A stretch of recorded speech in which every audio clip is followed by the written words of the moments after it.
ከዩኒቨርሲቲ ተመርቄ ስራ ይዤ ቤተሰቦቼን አግዛለሁ ብላ በምታስብበት ሰዓት ነበር የህይወቷን ትልቅ ስህተት የፈጸመችው። ከዩኒቨርሲቲ ተመርቃ እንደወጣች ባልተዘጋጀችበት ሰዓት ነበር ሳታስበው እርግዝና የተፈጠረው። ከዛ በፊት የቤተሰቧን የድህነት ማቅ ለውጣ የክብር ልብስ ለማልበስ የምትመኝ ወጣት ነበረች። ነገር ግን ህይወት ባልጠበቀችው አቅጣጫ ፈተነቻት።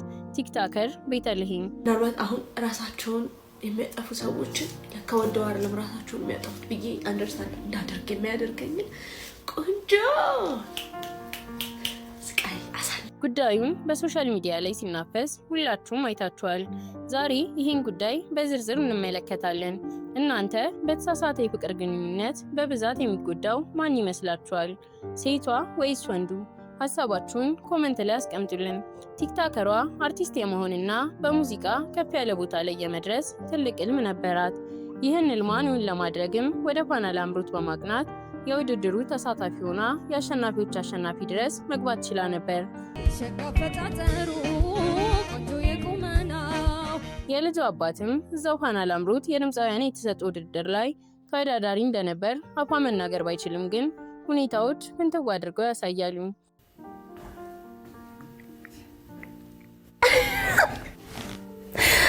አረ ይሄ ነገር ማንነቱም ስራው ምናምን ይቅርብኝ። ግን በቃ እስካሁን ቤተሰብ ካልሆናችሁ አሁኑኑ ሰብስክራይብ እና ላይክ ማድረጋችሁን አትርሱ። በዚህ ብቻም አላበቃም። ድንገት አዳልጧት ይመስለኛል እንዲህ ስትል ጉዳዩን አረጋግጣልናለች። ሁለታችንም ወጣት ነን። ተመሳሳይ ህልም ነው ያለን ሁለታችንም። ድንገት እዚህ ጋር የልጇን አባት ፕሮቴክት ለማድረግ የሄደችበት ርቀት በጣም ያስገርማል። በቃ ይሄ በሱ ምክንያት አይደለም፣ በራሴ ምክንያት ነው ሁሉ ነገር የተፈጠረው። ይሄ ሁሉ ነገር እንደተፈጠረ ማንም እሱን እንዲወቅስ አልፈልግም። ምክንያቱም ይሄ ሰው ሚዲያ ላይ ፊቱ ይታወቃል። እሱን እንደ አድቫንቴጅ መጠቀም ትችል ነበር። እሷ ግን እውነቷን በውስጧ ይዛ ህይወቱን አሁንም በሰላም እንዲቀጥል መፍቀድን መርጣለች። ይቺ ወጣት ይህን ሰው ማጋለጥ፣ ማዋረድና በህግ መጠየቅ ትችል ነበር። ነገር ግን ስሙን ለመሸፈን መምረጧና የገዛ ቁስሏን ችላ የሌላውን ክብር ለመጠበቅ መሞከሯ ትልቅነቷን ያሳያል። አንድ ሰው ስህተትን በጋራ ሰርቶ ውጤቱን ግን ብቻውን መሸከሙ ፍትሃዊ አይመስለኝም። በብዛት ወንዶች ካስረገዙ በኋላ ደብዛቸውን አጥፍተው፣ ሴቷ ግን ለብቻዋ ልጁን የማሳደግ ኃላፊነት ይጫንባታል። ሪስፖንሲቢሊቲ ቶሎ መቀበልን በቃ ምኖ ቅብል ማለቱም ሴት ትሻላለች መሰለኝ። እኔ እንደዛ ነው እኔ ላይ የተፈጠረው ነገር። በዚህ ጉዳይ የእናንተን ሀሳብ ኮሜንት ላይ ጻፉልኝ። እኔ ግን እንደ ማህበረሰብ ትልቅ ትኩረት ያልሰጠነው ጎጂ ልማድ ይመስለኛል። አስቡት እስኪ ከጓደኛችሁ ጋር አብራችሁ ስትሄዱ ጉድጓድ ውስጥ ብትወድቁና ጓደኛችሁ ወጥቶ የጉድጓዱን ክዳን ቢዘጋው ከዚያም ደግሞ እናንተን ብቻችሁን ጉድጓድ ውስጥ ትቷችሁ ቢሄድ ጀግና ይባላል? ያልኳችሁ ገብቷችኋል። በቃ ሴቶችን በማልከስከስ የሚገኝ ወንድነት የለም። ህፃን ልጅ የሁለት ሰዎች ፍሬ እንጂ የአንድ ሰው ሸክም ብቻ አይደለም። ለማንኛውም ወደ ጉዳያችን እንመለስ። ቤቲ ላልተፈለገ እርግዝና ከዳረጓት ምክንያቶች ውስጥ ዋነኛው የልጅነት ጠባሳ እንደሆነ ተናግራለች። እናትና አባቷ በልጅነቷ መለያየታቸው አብዝታ ፍቅርን እንድትፈልግና በሁሉም ዘንድ ተወዳጅ ለመሆን ብዙ ነገሮችን እንድታደርግ ገፋፍቷታል። ሜቢ ያኔ በልጅነቴ ነው የተለያዩት ምናምን ያ ትራውማ ኖሮብኛል። አይ ዶንት ኖ ብቻ ሳድግ ኖሯል መሰለኝ አይደል? ፍቅር ፍለጋ አለ፣ ሁሉም ሰው እንዲወድህ የምትፈልገው ነገር አለ። ይሄ ደግሞ ብዙዎቻችን ላይ የሚስተዋል ባህሪ ነው። ስነ ልቦና የልጅነት ፍቅር ማጣት ያጋጠማቸው ሰዎች በኋላ ላይ ሲያድጉ ሌሎችን ለማስደሰትና የማይተው ፍቅርን ለማግኘት ሲሉ የራሳቸውን ህይወት አሳልፈው እንደሚሰጡ ይናገራል። የወጣትነት እድሜ ከማንም ሳለው ባይነት፣ ከጓደኛ ጋር ውድድርና በስሜት መመራትም ለስህተት እንደዳረጓት ገልጻለች። በሀያዎቹ የእድሜ ክልል ውስጥ መሆን ልክ እንደ እሳት ነው። ሁሉን ነገር ለማግኘት ከማንም ላለማነስና ራሳችንን በዓለም ፊት ለማሳየት የምንሮጥበት ወቅት ነው። ነገር ግን በወጣትነት እድሜ ከማን አንሳለው ብሎ መሮጥ መጨረሻው ገደል ሊሆን ይችላል። ቤቲንም የገጠማት ይሄ ነው። ወላጆቿን መርዳት ባለባት ሰዓት እሷ ራሷ የቤተሰብ ሸክም መሆኗ የፈጠረባት መጥፎ ስሜት ራሷን እስከ ማጥፋት አድርሷት ነበር። ቢላ ይዤ ራሴን አግኝቼ አውቃለሁ። ይዤ ማለት ነው ተኝቼ ፊት ለፊት የኪዳነ ምሕረት ስላር ነው ሆኖ ተኝቼ ነቅቼ አውቃለሁ። ቢላ ይዤ እንደዚህ ተኝቼ። ግቢ እያለች የእርግዝና መከላከያ ትጠቀም ስለነበር እስከ 4 ወሯ ድረስ ማርገዟን አላወቀችም። በሰዓቱ ምግብ አይስማማትም፣ ጨጓራዋንም ያማት ነበር። እሷ ግን የዩኒቨርሲቲ ምግብ ስለሚበላ ነው በሚል በቸልተኝነት አልፋው ነበር። ዛሬ ለደስታ ብላችሁ ወይም ደግሞ በቸልተኝነት የምትሰሩት የአንድ አፍታ ስህተት ነገ ለዓመታት የምትሸከሙት የህይወት ጠባሳ ሊሆን ይችላል። ይቺ ወጣት ዛሬ የምትከፍለው ዋጋና ብቻዋን የምትታገለው ትግል ሁሉም የጀመሩት በአንድ ጥንቃቄ በጎደለው ቅጽበት ነው። ቲክታከሯ ማርገዟን ካወቀች በኋላም ቢሆን ሌላ ኃላፊነት ለመሸከም ዝግጁ ስላልነበረች ብዙ ከባድ ጊዜያትን አሳልፋለች።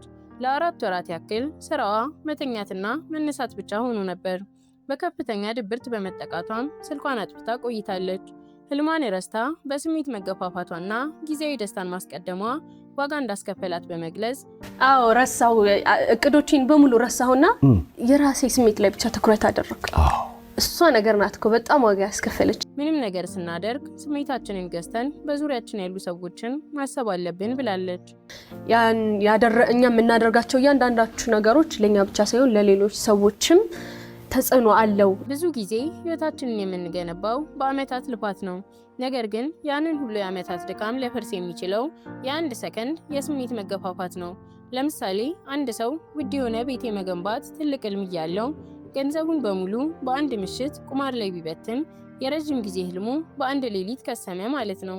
ይቺ ወጣትም ዩኒቨርሲቲ እያለች ያቀደችው ህልምና ራዕይ ጊዜያዊ በሆነ ስሜት ተሸፈነ። ረሳው፣ እቅዶችን በሙሉ ረሳሁና የራሴ ስሜት ላይ ብቻ ትኩረት አደረኩ። እሷ ነገር ናት እኮ በጣም ዋጋ ያስከፈለች። ብዙዎቻችን የራሳችን ህይወት ነው ብለን እናስባለን። ነገር ግን ለብቻችን የምንኖረው ህይወት የለም። በቃ ይሄ በተለይ ደግሞ ትምህርት ተመርቀን ምናምን ቀጥታ ወደ ራስ ላይፍ ምናምን ብቻ ሳይሆን በጎን ማስኬድ እኛን የሚጠብቁ ልቦች እንዳሉ ማስተዋል ያስፈልጋል። እኛ ስንወድቅ የሚጎዱት የምንወዳቸው ሰዎች ናቸው። እኛ ስንሰበር የሚደግፉን ወላጆቻችን ናቸው። እኛ ስንሳሳት የሚሸከሙት አብረውን ያሉ ሰዎች ናቸው። ሰደንሊ ይሄ ነገር ሊፈጠራል፣ ግን መቆጣጠር ነበረብኝ። እኔ በመውለዴ ብቻ የኔን ህይወት ብቻ አይደለም ላጊያ እንዲሆን ያደረኩት የእናቴን፣ የአባቴን፣ የቤተሰቦቼን። ስለዚህ እያንዳንዱ ድርጊታችሁን ከመፈጸማችሁ በፊት ቆም ብላችሁ አስቡ። ይሄ ስሜት ለጥቂት ደቂቃዎች የሚሰጠኝ ደስታ በቀጣይ የህይወት ዘመኔ የምከፍለውን ዋጋ ይተካዋል ወይ ብላችሁ ራሳችሁን ጠይቁ። አሁን ላይ ልጇ 1 ዓመት ከ1 ወሩ ሲሆን በሶሻል ሚዲያ ላይ ስህተቷን በግልጽ ይዛ መውጣቷ ብዙ በረከቶችን አምጥቶላታል። ተወዳጇ ድምፃዊ ራሄል ጌቱ የነጠላ ዜማዋን ወጪ ሙሉ በሙሉ የሸፈነችላት ሲሆን ኤቢሲ ዳይፐር ደግሞ የ1 ዓመት የዳይፐር እንዳያሳስብሽ በማለት ስፖንሰር አድርጓታል። ከሁሉም ነገር እግዚአብሔር ያሳልፋል ስትልም ተደምጣለች። አላውቀውም እንዴት እንዳለፈን። በቃ አሁን ሰው እንደዚህ ነው ሲለኝ እኔ አይመስለኝም። እግዚአብሔር እኮ ነው ስክሮል ያደረገው ላይ።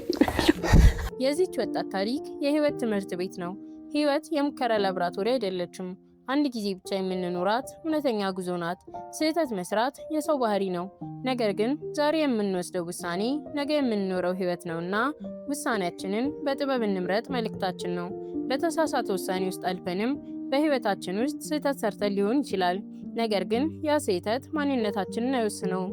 እኛ ስህተታችንን እንዳልሆን እናምነን ፈተናችንን በጥንካሬ ማለፍ አለብን። ለዚህም የቲክቶከሯ ህይወት ትልቅ ማሳያ ነው። በቀጣይ ቪዲዮ እስከምንገናኝ ቻናላችንን ላይክ እና ሰብስክራይብ ማድረጋችሁን እንዳትረሱ።